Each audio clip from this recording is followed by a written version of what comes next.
All right. Welcome. I haven't dialed in my light yet. Okay. I'm all washed out. Let's do this. Still trying to dial it in. I want it a little better than that, but not like Saul on the road to Damascus. All right. Okay. So let's get right down to brass tacks, which is chapter 16, Pride and Prejudice. Excuse the lighting. I'm going to fix this weekend, I hope. I'm going to go get some lighting, do a better job. I'm doing good on, the audio is great. Lighting could be way better. Anyway, here we go. Turn on my thing.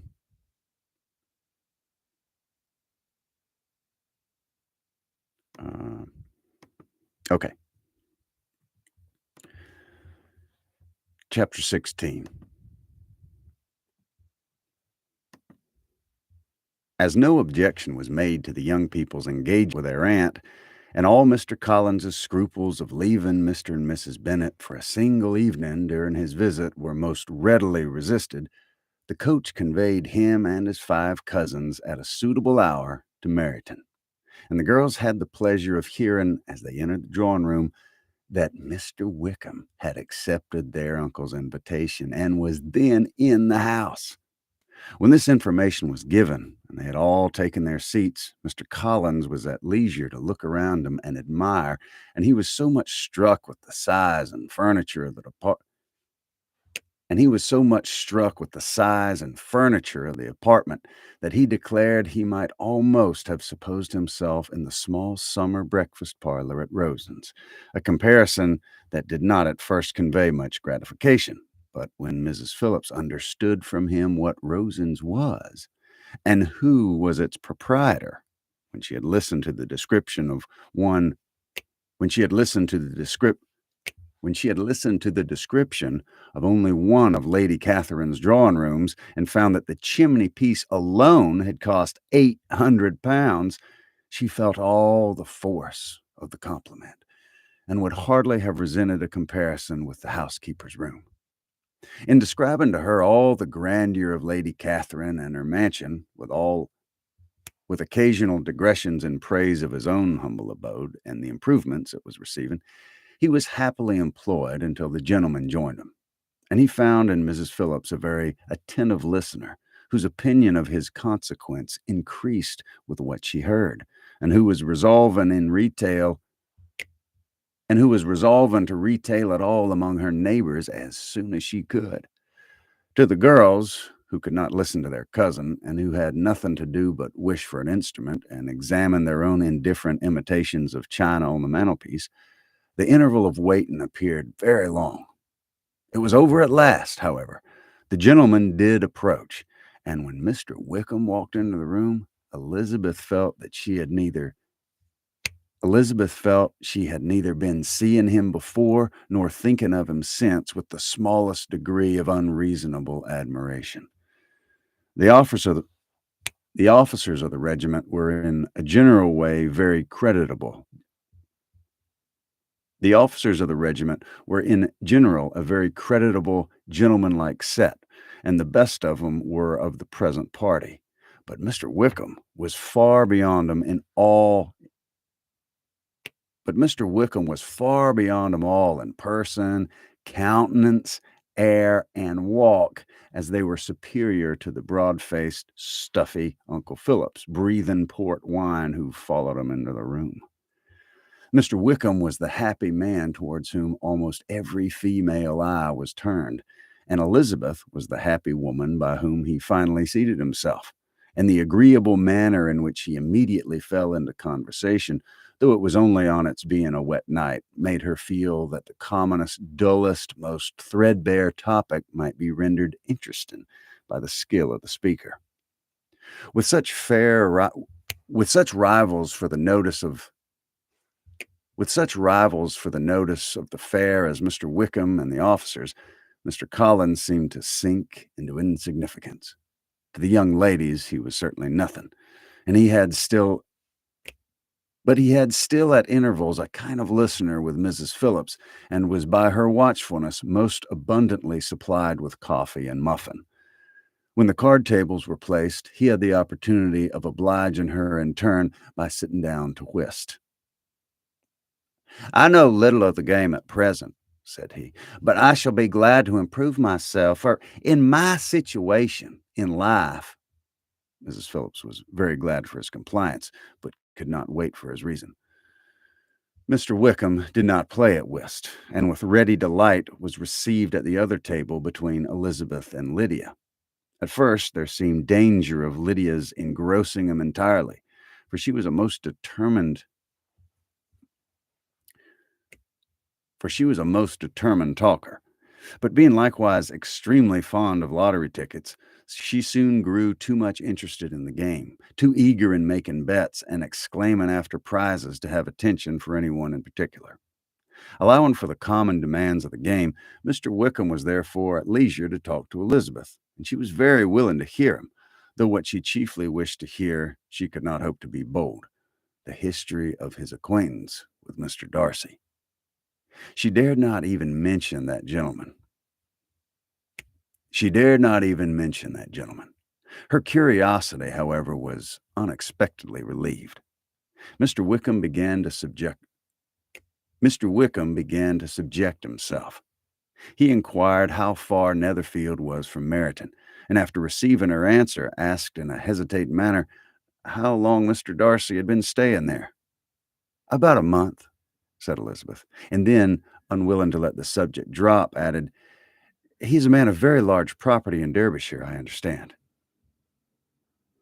Got an airplane flying overhead. I'm going to take a quick little, uh, I don't know if you can hear it, but it's definitely going to pick up on the mic. Wait just a second. Jay, what's going on? I'm glad you're looking forward to it. I enjoy reading these. All right, where were we? Okay. "Yes," replied Mr. Wickham. "His estate there is a noble one, a clear 10,000 per annum. You could not have met with a person more capable of giving you certain information on that head than myself, for I've been connected with his family in a particular manner from my infancy." Elizabeth could not but look surprised. "You may well be surprised, Miss Bennet, at such an assertion, after seeing, as you probably might, the very cold manner of our meeting yesterday. Are you much acquainted with Mr. Darcy?" "As much as I ever wish to be," cried Elizabeth very warmly. "I've spent 4 days in the same house with him, and I think him very disagreeable." "Well, I have no right to give my opinion," said Wickham, "as to his being agreeable or otherwise. I'm not qualified to form one. I've known him too long and too well to be a fair judge. It's impossible for me to be impartial, but I believe your opinion of him would be in general astonishment, and perhaps you would not express in quite so strongly, and perhaps you would not express it quite so strongly anywhere else. Here you're in your own family. Upon my word, I say no more here than I might say in any house in the neighborhood except Netherfield. He's not at all well liked in Hert. He's not at all. He's not at all liked in Hertfordshire. Everybody's disgusted with his pride. You'll not find him more favorably spoken of by anyone." "I can't pretend to be sorry," said Wickham, after a short interruption, "that he or any other man should not be estimated beyond their that he or any other man should not be estimated beyond their deserts. But with him, I believe it does not often happen. The world is blinded by his fortune and consequence, or frightened by his high and imposing manners, and sees him only as he chooses to be seen. I should take I should take him, even on my slight acquaintance, to be an ill-tempered man. Oh, sorry, that was Elizabeth's line. I should take him, even on my very slight acquaintance, to be an ill-tempered man. Wickham shook his head. "I wonder," said he, at the next opportunity of speaking, "whether he's likely to be in this country much longer." "I don't know. I do not at all know, but I heard something of his going away when I was at Netherfield. I hope your plans in favor of the regiment will not be affected by his being in the neighborhood. Oh, no, it's not for me to be driven away by Mr. Darcy. He wishes to avoid seeing me, he must go. We're not on friendly terms, and it always gives me pain to meet him, but I have no reason for avoiding him, but what I might proclaim before all the world, a sense of very great ill usage and most painful regrets at his being what he is. His father, Miss Bennet, the late Mr. Darcy, was one of the best men that ever breathed, and the truest friend I ever had. And I can never be in company with this Mr. Darcy without being grieved to the soul by 1,000 tender recollections. His behavior to myself has been scandalous, but I verily believe I could forgive him anything and everything rather than his disappointing the hopes and disgracing the memory of his father. Excuse me.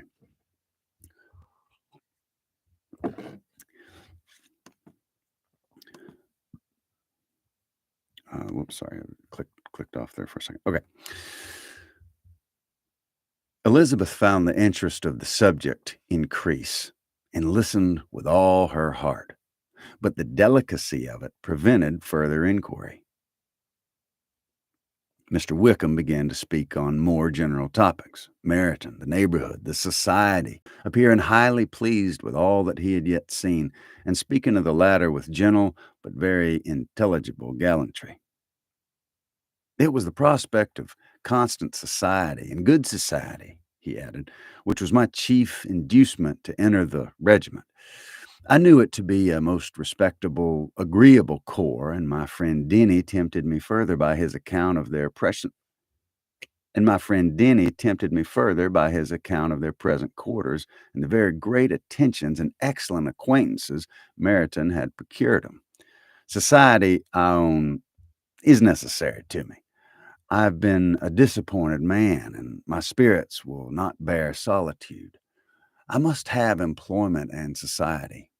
A military life is not what I intended for, but circumstances have now made it eligible. The church ought to have been my profession. I was brought up. I was brought up for the church, and I should at this time have been in possession of a most valuable living, had it pleased the gentleman we were speaking of just now. Indeed, yes. The late Mr. Darcy bequeathed me the next presentation of the best living in his gift. He's my godfather and excessively attached to me. I can't do justice to his kindness. He meant to provide for me amply and thought he had done it. But when the living fell, it was given elsewhere. Good heavens, cried Elizabeth. But how could that be? How could his will be disregarded? Why did you not seek legal redress? There was just such an informality in the terms of the bequest as to give me no hope from law. A man of honor could not have doubted the intention, but Mr. Darcy chose to doubt it, or to treat it as a merely conditional recommendation, and to assert that I had forfeited all claim to it by extravagance, impudence, in short, anything or nothing. Certain it is that the living became vacant 2 years ago, exactly as I was of an age to hold it, and that it was given to another man. And no certain it is, and no less certain is it that I can't accuse myself of having really done anything to deserve to lose it. I have a warm, unguarded temper, and I may have spoken my opinion of him and to him too freely. I can recall nothing worse. But the fact is that we're very different sort of men, and that he hates me. This is quite shocking. He deserves to be publicly disgraced. Some time or other he will be, but it shall not be by me. Till I can forget his father, I can never defy or expose him. Elizabeth honored him for such feelings, and thought him handsomer than ever as he expressed them. By what, said she after a pause, can have been his motive? What can have induced him to behave so cruelly? A thorough, determined dislike of me, a dislike which I cannot but attribute in some measure to jealousy. Had the late Mr. Darcy liked me less, his son might have borne with me better, but his father's uncommon attachment to me irritated me, I believe, very early in life, and he had not a temper to bear that sort of competition in which we stood, the sort of preference which was often given to me. I had not thought Mr. Darcy so bad as this, though I have never liked him. I had not thought so very ill of him. I had supposed him to be despising his fellow creatures in general, but did not suspect of him descending to such malicious revenge, such injustice, such inhumanity as this. After a few minutes' reflection, however, she continued, I do remember his boasting one day at Netherfield of the implacability of his resentments and of his having an unforgiving temper. His disposition must be dreadful. I will not trust myself on the subject, replied Wickham. I can hardly be just to him. Elizabeth was again deep in thought, and after a time exclaimed, to treat in such a manner the godson, the friend, the favorite of his father. She could have added, a young man, too, like you, whose very countenance may vouch for your being amiable. But she contented herself with,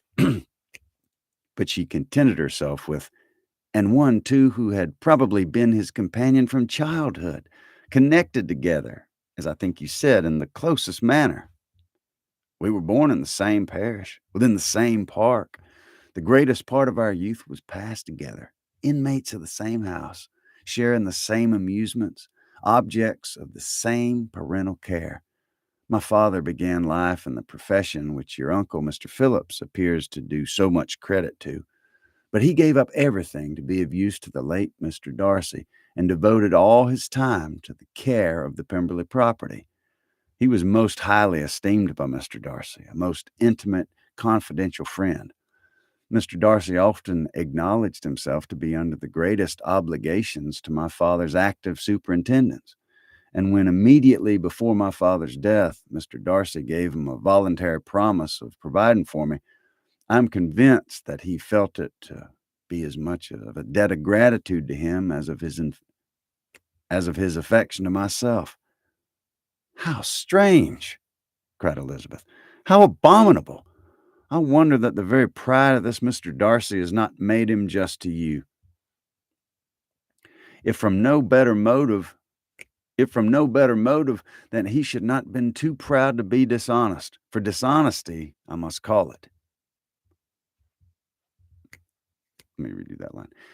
If from no better motive, that he should not have been too proud to be dishonest. For dishonesty, I must call it. It is wonderful, replied Wickham, for almost all his actions may be traced to pride, and pride had often been his best friend. It has connected him nearer with virtue than any other feeling. But we are none of us consistent, and in his behavior to me there were stronger impulses even than pride. Can such abominable pride as his ever have done him any good? Yes. It's often led him to be liberal and generous, to give his money freely, to display hospitality, to assist his tenants and relieve the poor. Family pride and filial pride, for he was very proud of what his father was, have done this. Not to appear to disgrace his family, to degenerate from the popular qualities or lose the influence of the Pemberley house is a powerful motive. He has also brotherly pride, which, with some brotherly affection, makes him a very kind and careful guardian of his sister, and you'll hear him generally cried up as the most attentive and best of the brothers. What sort of girl is Miss Darcy? He shook his head. I wish I could call her amiable. It gives me pain to speak ill of a Darcy, but she is too much like her brother. Very, very proud.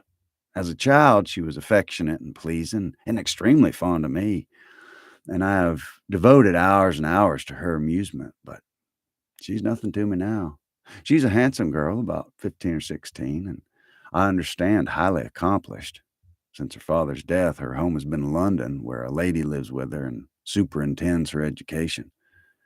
After many pauses and many trials of other subjects, Elizabeth could not help reverting once more to the first and saying, I am astonished at his intimacy with Mr. Bingley. How can Mr. Bingley, who seems good humor itself and is, I really believe, truly amiable, be in friendship with such a man? How can they suit each other? Do you know Mr. Bingley? Not at all. He is sweet tempered, amiable, charming man. He cannot know what Mr. Darcy is. Probably not, but Mr. Darcy can please where he chooses. He does not want abilities. He can be as he can be a conversible opinion.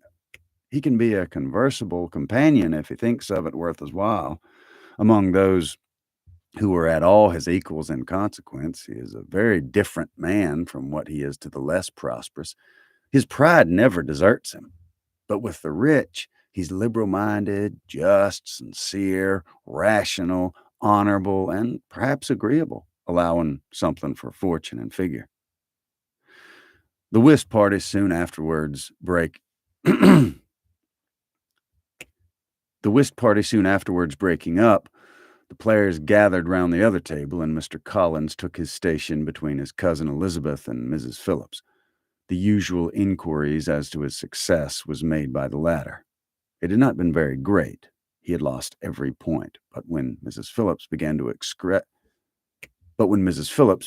express her concern thereupon, he assured her with much earnest gravity that it was not of the least importance, that he considered the money as a mere trifle, and begged that she should not make herself uneasy. I know very well, madam, said he, that when a person sits down to a card game, they must take their chances of these things. And happily, I am not in such a circumstance to make and happily, I am not in such circumstances as to make 5 shillings any object. There are certainly many who could not. There are certainly many who could not say the same. But thanks to Lady Catherine de Bourgh, I'm removed far beyond the necessity of regarding little matters.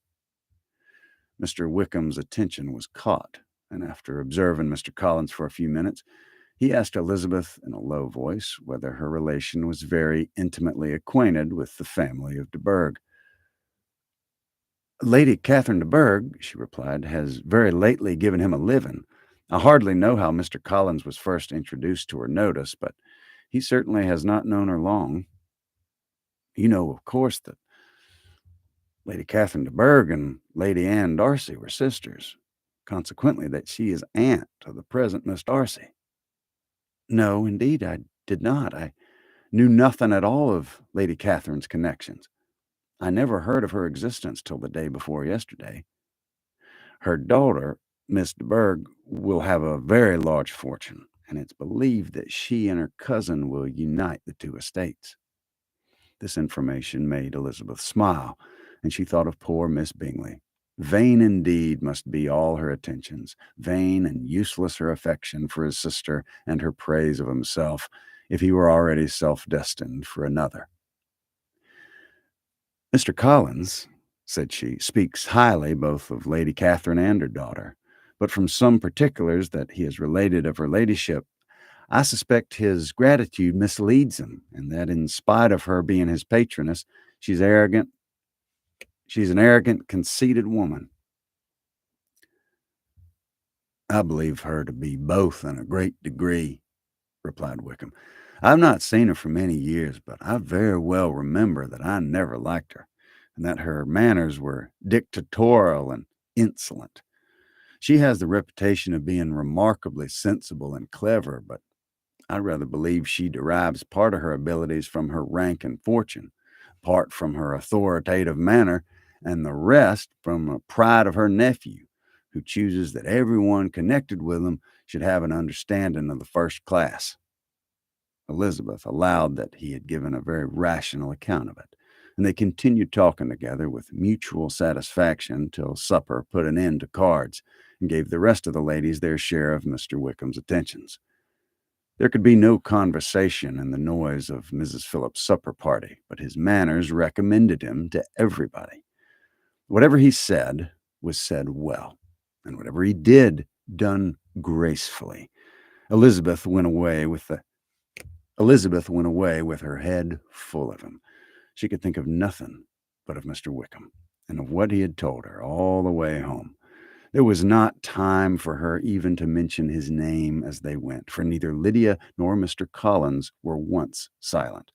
Lydia talked incessantly of lottery tickets and the fish she had lost and the fish she had won. And Mr. Collins, in describing the civility of Mr. and Mrs. Phillips, protesting that he did not in the least regard his losses at whist, enumerating all the dishes at supper, and repeatedly fearing that he crowded his cousins, had more to say than he could well manage before the carriage stopped at Longbourn House.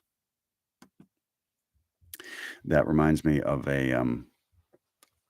all that sort of gossiping behind someone's back about stuff that's not true. We don't know it yet, of course, but Wickham's just lying through his teeth. I had someone very close to me. They had sort of acted out in my home, and I pulled him aside and said something to him about it. Well, much later, I found out that made them so angry that they went and told, like, a lot of people that I had gotten drunk and came and screamed at them in the middle of the night, and beat on the door and like was trying to assault them and stuff like that. And it was it was like I've been talked about just like poor Darcy was. And I was talking to him about like this. Hey, that's unacceptable. Please don't do that in my house ever again. About like that. But this person, it was so egregious that this individual went and told everyone who will listen that I got plastered and screamed at them. So anyway, I feel that connection with Darcy, and that was a fun chapter. So that was chapter 16, and we'll be continuing the next chapter very soon. If you enjoyed that, I hope you'll subscribe and check out the rest of the chapters. The other 15 are on the Redneck Jane Austen playlist. Then when I'm all done, I plan to obviously those will stay on online, but I'm going to take the audio, edit it up, mistakes out and anything like that, edit this kind of stuff out and turn it into an audiobook, and then put it free on YouTube back onto the same list, full length, which I think it's something like 8 hours or something like that. So, yeah. Hope you enjoyed that. Thank you very much for watching, and I'll talk to you soon. Have a good one.